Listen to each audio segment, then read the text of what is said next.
शं वरुणः शन्नो भवत्पर्यमा शन्न इन्द्रो बृहस्पतिः शन्नो विष्णुरुक्रमः ॐ शान्ति शान्ति शान्तिः।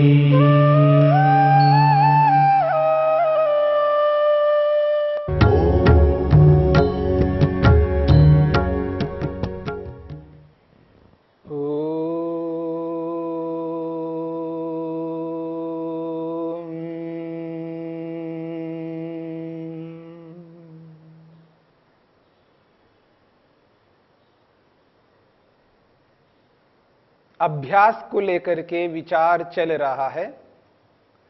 अभ्यास के जो 3 विशेषण बताए गए हैं, दीर्घ काल तक अभ्यास, नैरंतर्य अभ्यास और सत्कार पूर्वक अभ्यास।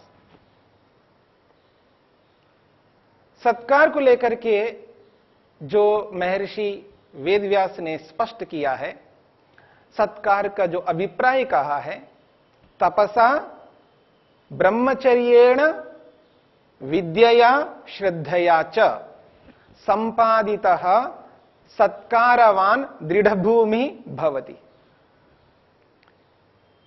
ये जो अभ्यास है वो दृढ़ कब बनता है, मजबूत कब बनता है, न डिगने वाला अभ्यास कब बनता है, तो कहते हैं उस अभ्यास में सत्कार को जोड़ो, यानी तप को जोड़ो, तप पूर्वक अभ्यास करो।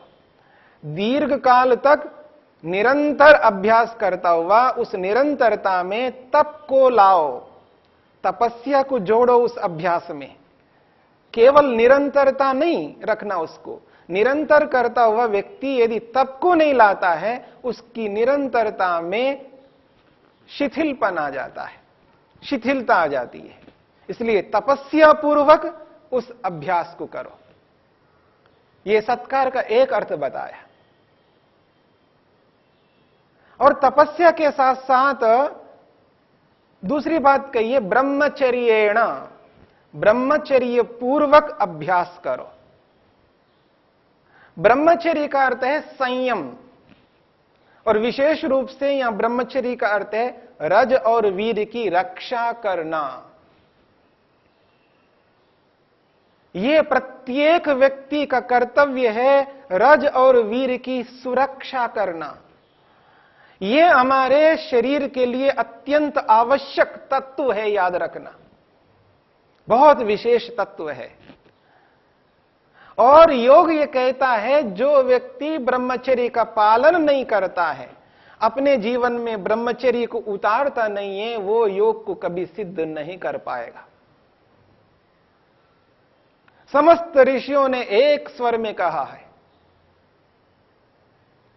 और महर्षि पतंजलि ने भी यही बात कही, महर्षि वेदव्यास ने व्याख्या करते हुए भी यही बात कही है, ब्रह्मचर्येण, ब्रह्मचर्य पूर्वक तपस्या करो, ब्रह्मचर्य पूर्वक अभ्यास निरंतर करते जाओ।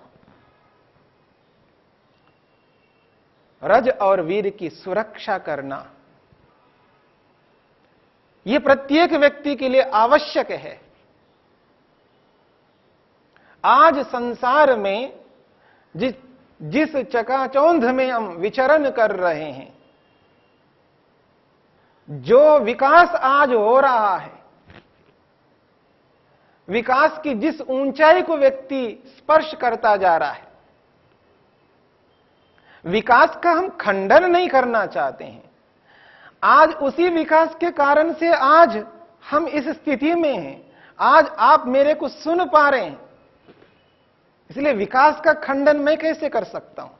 विकास तो मनुष्य के लिए आवश्यक है, मनुष्य का एक अंग है विकास, क्योंकि विकास व्यक्ति को ऊंचाइयों तक पहुंचाने वाला होता है। पर यदि उस विकास का दुरुपयोग हम करने लगते हैं, तभी वो विकास हमारे लिए विकास नहीं होगा, वो विनाशक हो जाएगा। इसलिए विकास का दुरुपयोग किसी भी व्यक्ति को नहीं करना।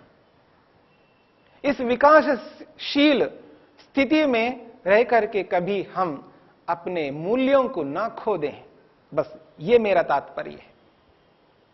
और आज इस विकास को अपना करके व्यक्ति अपने वास्तविक मूल्य जो है, जो हमारे धरोहर हैं, उसको हम खोते जा रहे हैं। उसकी ओर मैं संकेत करना चाहता हूं। उसमें से ये ब्रह्मचर्य अत्यंत विशेष मूल्य है हमारे जीवन के लिए। इसको हम खोते जा रहे हैं। जो हमारी नजरिया बन गई आज, जो हमारी दृष्टि है, हमारी जो देखने की दृष्टि है, उस दृष्टि में अनर्थ होता जा रहा है। असंयम है उस नजरिया में। वहां ब्रह्मचर्य नहीं हो रहा है, वहां संयम रखना पड़ेगा। इस बात की ओर मैं संकेत करना चाहता हूं, क्योंकि योग कहता है ब्रह्मचर्य का पालन करो, रज और वीर की सुरक्षा करो। गृहस्थ आश्रम में रहने वाले गृहस्थी केवल संतानोत्पत्ति के लिए, संतान के लिए ही उसका प्रयोग करते हैं। जब संतान की पूर्ति होती है तब उनको भी रज और वीर की रक्षा करना है, उसकी सुरक्षा करनी है, उसमें लोप ना हो जाए, स्खलन ना हो जाए। इसलिए ब्रह्मचर्य पूर्वक प्रत्येक व्यक्ति को चलना पड़ता है। चाहे किसी भी आश्रम में रहने वाला हो, किसी भी वर्ण में रहने वाला हो, प्रत्येक आश्रमी को, प्रत्येक वर्णी को, वर्ण में रहने वाले व्यक्ति को ब्रह्मचर्य का पालन करना है। चाहे वो सन्यासी हो, चाहे वो वानप्रस्थी हो, चाहे वो गृहस्थी हो, चाहे वो ब्रह्मचारी हो। जो विद्या पढ़ने पढ़ाने वाले हैं, जो विद्या दान करने वाले हैं, जो विद्या देने वाले होते हैं, उन्हीं को हम ब्राह्मण मानते हैं। हम कर्म से ब्राह्मण मानते हैं, हम जन्म से ब्राह्मण नहीं मानते। जो ब्राह्मणत्व है वो कर्म पूर्वक है। तो जो विद्या को पढ़ाने वाले हैं, पढ़ने वाले हैं, वो जो ब्राह्मण वर्ग हैं, चाहे वो ब्राह्मण हो, चाहे वो क्षत्रिय हो, जो देश की सेवा करने वाले हैं, जो प्रशासनिक सेवा करते हैं, प्रशासनिक काम करते हैं, प्रशासन को सुव्यवस्थित करते हैं, शासन को ढंग से चलाने वाले होते हैं, उनके लिए भी आवश्यक है ब्रह्मचर्य का पालन करना। जो वैश्य वर्ग है, जो व्यापारी हैं, जो अर्थव्यवस्था को मजबूत करने वाले हैं, कृषि को बढ़ाने वाले हैं, व्यापार को उच्च शिखर तक पहुंचाने वाले हैं, जो वैश्य वर्ग हैं, उनको भी ब्रह्मचर्य का पालन करना है। जो विद्या पढ़ने पढ़ाने वाले हैं, उनको जो सहयोग करने वाले हैं, जो क्षत्रिय हैं, जो देश की सेवा करने वाले, उनको जो सहयोग करने वाले हैं, जो अर्थव्यवस्था को समुचित करने वाले हैं, अर्थव्यवस्था को मजबूत करने वाले हैं, कृषि को बढ़ाने वाले हैं, व्यापार करने वाले, उनको जो सहयोग करने वाले हैं, वो जो वर्ग है जिसको हम सेवा करने वाले कहते हैं, सेवक कहते हैं, उनको भी ब्रह्मचर्य का पालन करना है। चाहे वो ब्राह्मण हो, चाहे क्षत्रिय हो, चाहे वैश्य हो, चाहे वो सेवक हो, चाहे वो सन्यासी हो, वानप्रस्थी हो, गृहस्थी हो या ब्रह्मचारी हो, प्रत्येक आश्रमी को, प्रत्येक वर्ण में रहने वाले वर्णी को, प्रत्येक मनुष्य को संयम में रहना यह आवश्यक है। तो संयम पूर्वक किया हुआ जो अभ्यास है, वो अभ्यास फलदायी बनता है, सुखदायी बनता है, सुख देने वाला बनता है। इसलिए जो अभ्यास है दीर्घ काल तक हमको करना है, जिस अभ्यास को दीर्घ काल तक करते हुए निरंतर करते जाना है, बिना नागे के करते जाना है, बिना अवकाश के करते जाना है, उसके साथ साथ उस अभ्यास में तपस्या को जोड़ ले, उस अभ्यास में ब्रह्मचर्य को जोड़ ले, तो वो जो ब्रह्मचर्य है, वो जो संयम है, व्यक्ति को अभ्यास कराते हुए उसके गंतव्य स्थान तक पहुंचाने का बहुत बड़ा साधन बन जाता है। और वेद भी कहता है ब्रह्मचर्य के माध्यम से व्यक्ति मृत्यु को जीत लेता है। ब्रह्मचर्य के माध्यम से व्यक्ति मृत्यु तक जीत लेता है। अथर्ववेद कहता है ब्रह्मचर्य के माध्यम से व्यक्ति जो बार बार जन्म मरण को प्राप्त होता है, बार बार जन्म लेता है, बार बार मृत्यु को प्राप्त करता है, ये जो श्रृंखला चल पड़ती है जन्म और मृत्यु, जन्म और मृत्यु, इस श्रृंखला को वो रोक लेता है। बार बार जन्म न लेना पड़े, बार बार मृत्यु को प्राप्त होना ना पड़े, वो ब्रह्मचर्य से संपन्न हो सकता है, ब्रह्मचर्य से साध्य हो सकता है। ब्रह्मचर्य के कारण ही व्यक्ति वहां तक पहुंच सकता है, मृत्यु तक जीत लेता है। मृत्यु को अपने वश में करना ब्रह्मचर्य के कारण से हो सकता है। इसलिए जो नजरिया हमारी है, जो दृष्टि है, देखने की दृष्टि है, वो उचित होनी चाहिए। हमारे देखने में वो निर्मलता होनी चाहिए, वो पवित्रता होनी चाहिए, वो जो शुद्धता है वो शुद्धता होनी चाहिए। गलत भाव नहीं आने चाहिए उस दृष्टि में। लेकिन आज ब्रह्मचर्य का जिस रूप में पालन होना चाहिए उस रूप में नहीं हो पा रहा है। जैसा परिवेश हम संसार के सामने रख रहे हैं वो परिवेश उस रूप में नहीं है। हम लोगों को अवसर दे रहे हैं, उसको असंयमी बनाने की चेष्टा कर रहे हैं। उसे रोका जाना चाहिए। उतना आवश्यक नहीं है जितना आज किया जा रहा है। एक सीमा है, स्वतंत्रता की एक सीमा हुआ करती है। उस सीमा का जब उल्लंघन किया जाता है, जब अति किया जाता है, वो अति जो है हानिकारक होता है। आपने एक वाक्य सुना है, अक्सर बोला जाता है, अति सर्वत्र वर्जयेत। जो अति करता है व्यक्ति वो हानिकारक होता है। आप स्वतंत्र हो, आप कुछ भी करो, इसका अर्थ यह नहीं है आप उच्छृंखल होकर के करो, आप सीमा का उल्लंघन करके करो। कपड़े पहनना है, आप स्वतंत्रता से कैसे भी पहनिए, और कैसे का मतलब यह नहीं है कि सामने वाले को आप उकसाए। ये जो दृष्टि है, व्यक्ति की जो दृष्टि, ये उत्तम होनी चाहिए, पवित्र होनी चाहिए।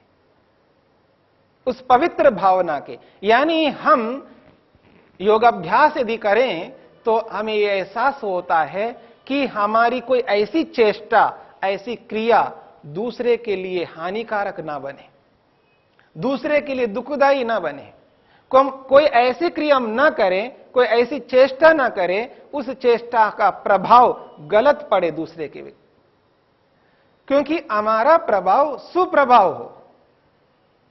हमारा जो कर्म है उसका जो परिणाम है दूसरों के लिए अच्छा हो, सुखदाई हो। सुखदाई परिणाम देना हो, सुखदाई प्रभाव देना हो तो हमें सोच करके चलना पड़ता है। योग करने वाले, योगाभ्यास करने वाले व्यक्ति को यह सतत ध्यान रखना पड़ता है कि मैं ऐसा कर्म, कोई ऐसी क्रिया ना करूं जिसके कारण से सामने वाले व्यक्ति में वो गलत प्रभाव दे, गलत परिणाम को दे, वो सुख के स्थान पर दुख उत्पन्न कर ले। यह भी मेरे को ध्यान रखना पड़ता है। स्वतंत्रता को स्वतंत्रता के रूप में प्रयोग करना चाहिए, स्वतंत्रता को स्वच्छंदता के रूप में कभी प्रयोग नहीं करना चाहिए। इसलिए ब्रह्मचर्य का पालन करना प्रत्येक व्यक्ति के लिए अनिवार्य है। अनिवार्य रूप से पालन करते जाना।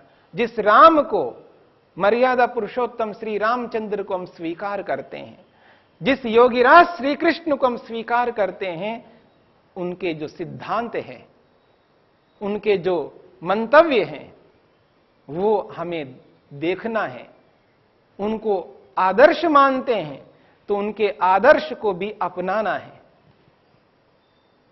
जिस संयम से वो जिस व्यवस्था को देकर के गए, उस व्यवस्था को पुनः स्थापित करना है। जो आज हम राम राज्य को स्थापित करना चाहते हैं तो वो बिना संयम के संभव नहीं है। इसलिए ब्रह्मचर्य पूर्वक किया हुआ जो अभ्यास है वो फलदायी होता है। इसलिए महर्षि पतंजलि ने स्पष्ट किया है, ये जो अभ्यास है, इस अभ्यास को दीर्घ काल तक करते जाना और निरंतर करते जाना। उस निरंतरता के साथ यदि हमने तपस्या को नहीं जोड़ा तो वो अभ्यास के रूप में नहीं होगा। इसलिए तप को इस अभ्यास के साथ जोड़ा है और उस तप के साथ साथ ब्रह्मचर्य को भी जोड़ा है। ब्रह्मचर्य का महत्व बहुत अधिक है। यदि व्यक्ति ब्रह्मचर्य का पालन करता है, रजवीर की रक्षा करता है, तो याद रखिए उसका जो शरीर है वो दृढ़ बनेगा, उसका शरीर स्वस्थ रहेगा, मजबूत रहेगा। और बिना स्वस्थ शरीर के हम योग को योग के रूप में नहीं कर सकते। जो व्यक्ति जितना अधिक ब्रह्मचर्य का पालन करता है, जितना अधिक वो रज और वीर की रक्षा करता है, उसका शरीर उतना ही स्वस्थ रहता है। ये आयुर्विज्ञान का सिद्धांत है, ये आयुर्वेद का सिद्धांत है। आयुर्वेद स्पष्ट कहता है ब्रह्मचर्य का पालन करना। आयुर्वेद यहां तक कहता है यदि व्यक्ति स्वस्थ रहता है तो व्यक्ति की निद्रा उचित हो। यह स्तंभ है शरीर को स्वस्थ रखने के लिए। जहां आयुर्वेदकार ने निद्रा को कहा, वहां पर आहार को भी कहा। आहार, निद्रा और तीसरी बात जिसके लिए हम संकेत करना चाहते हैं वो ब्रह्मचर्य। आयुर्वेदकार चरक ने भी इस बात को स्पष्ट किया है। यदि शरीर को स्वस्थ रखना है तो शरीर के 3 स्तंभ हैं। आहार हमारा उचित हो, निद्रा हमारी उचित हो और उसके साथ में उन्होंने जोड़ा है ब्रह्मचर्य। ब्रह्मचर्य का पालन करना होगा। इस ब्रह्मचर्य के कारण से ही शरीर स्वस्थ रहेगा। यदि आहार बिगड़ जाए तो निद्रा भी बिगड़ जाएगी और आहार और निद्रा बिगड़ गई तो उसका ब्रह्मचर्य के रूप में कभी नहीं रह सकता। इसलिए यहां पर स्पष्ट कहा है ब्रह्मचर्य पूर्वक किया हुआ जो उसका अभ्यास है वो यथार्थ में अभ्यास होता है। यही अभ्यास व्यक्ति को अपने गंतव्य तक पहुंचाने वाला होता है, अपने लक्ष्य को सिद्ध कराने वाला होता है। और वृत्तियों को रोकना है तो हमें निरंतर अभ्यास करना है। उस निरंतरता के साथ साथ सत्कार को साथ में जोड़ना है, तब जाकर के ये जो हमारा अभ्यास है यथार्थ में अभ्यास माना जाएगा।